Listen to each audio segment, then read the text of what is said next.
bagaimana dengan isu nasab? Ada yang kata anak ni dia bukan daripada perkahwinan yang ikut, maksudnya tak ada documentation.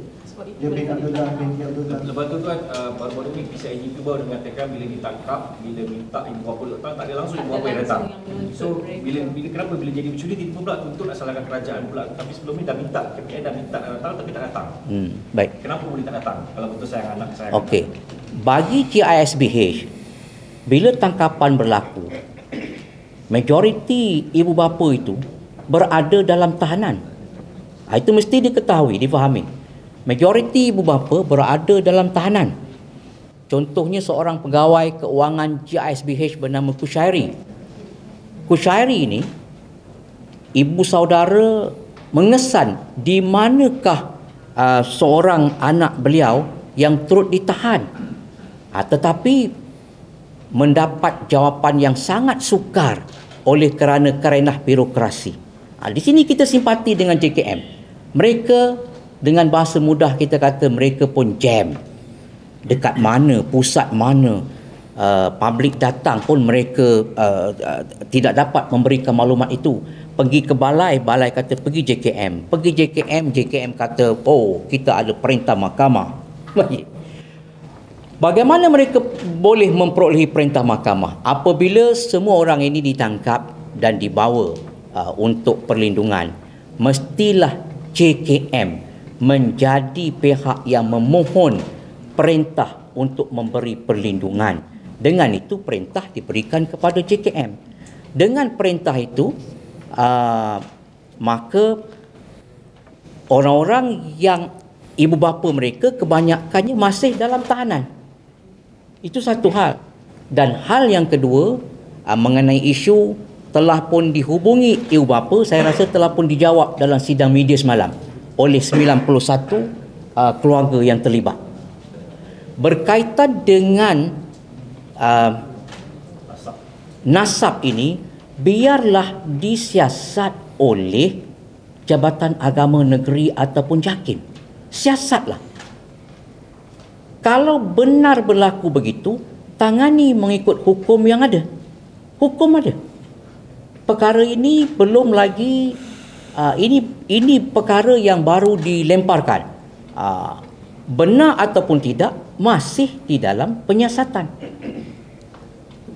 Dan saya percaya yang ditahan, kebanyakannya JSB yang ditahan, ada yang masih SOSMA dan ada yang masih yang telah pun dibebaskan jaminan.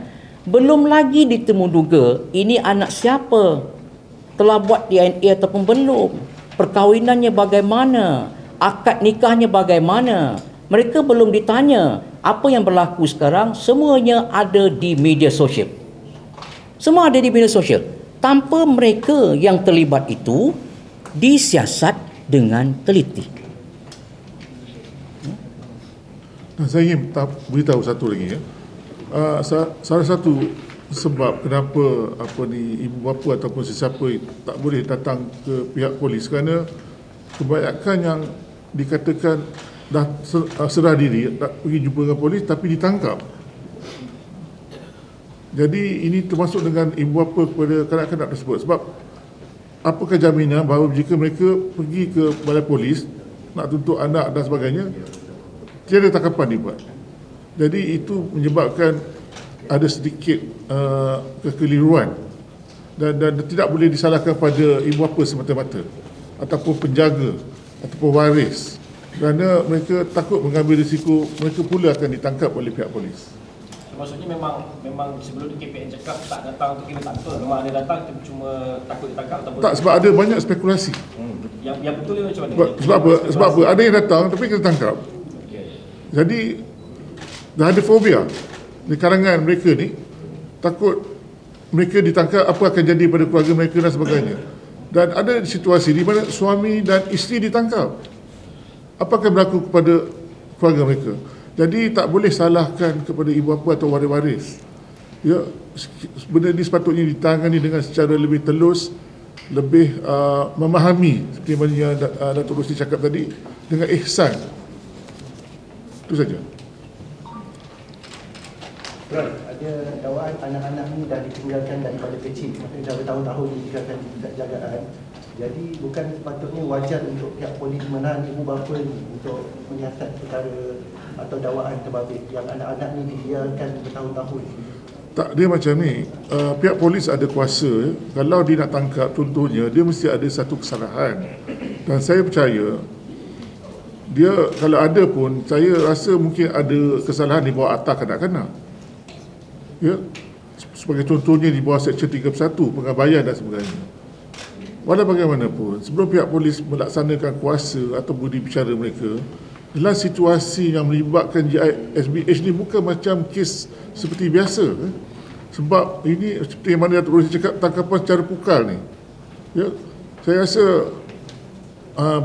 minta maaf lah, ada banyak ketidakadilan yang berlaku. Ya, tidak ada agak-agak sukar sebab banyak kecaman-kecaman yang dibuat, dan sebab itulah kami ke hadapan untuk membuat press conference ini untuk menyuarakan keadaan dan kepada pihak awam. Kan dakwaan Exco Agama selalu semalam cakap anak-anak yang ditahan yang diselamatkan daripada JSBD dikatakan diredahkan dengan video-video militan. Boleh bilang sikit? Itu spekulasi. Ya, itu spekulasi. Kita tak tahu lagi apa yang siasatan yang telah berlaku, ya. Sebab saya pastilah kalau ikut apa yang diberitahu oleh manajemen tertinggi GISBH, tidak berlaku apa yang seperti ditomahkan.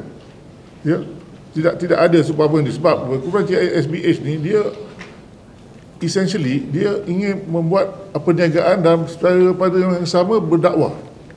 That is dia punya fokus of GISBH. Dia memulakan berniaga dan juga berdakwah. Dan saya tidak nampak kenapa mereka perlu mendidik anak-anak mereka untuk menentang kerajaan ataupun untuk berjihad dengan menjatuhkan kerajaan atau sebagainya. Sebab GISBH ni ada satu kumpulan yang percaya kepada keamanan dan mereka sebenarnya percaya untuk berdakwah dan juga menjalankan perniagaan. Kalau kita lihat kepada produk-produk GISBH, ya, dia ingin mengeluarkan produk-produk yang halal dan thayyiban. Ya. Jadi saya rasa pihak kerajaan kena mengambil satu tindakan yang lebih adil dan juga tidak mengeluarkan satu kenyataan yang memburukkan situasi lagi. Jadi sebab tu kita rayu supaya siasatan dibuat. Kalau ada tomahan sebegitu, ada aligasi begitu, siasat, kita tidak perlu mendapat satu bahan kemudian dipaparkan dalam media. Jadi berlaku, kita tidak mahu ada peperangan dalam media. Kita tidak mahu ada konfrontasi di dalam media.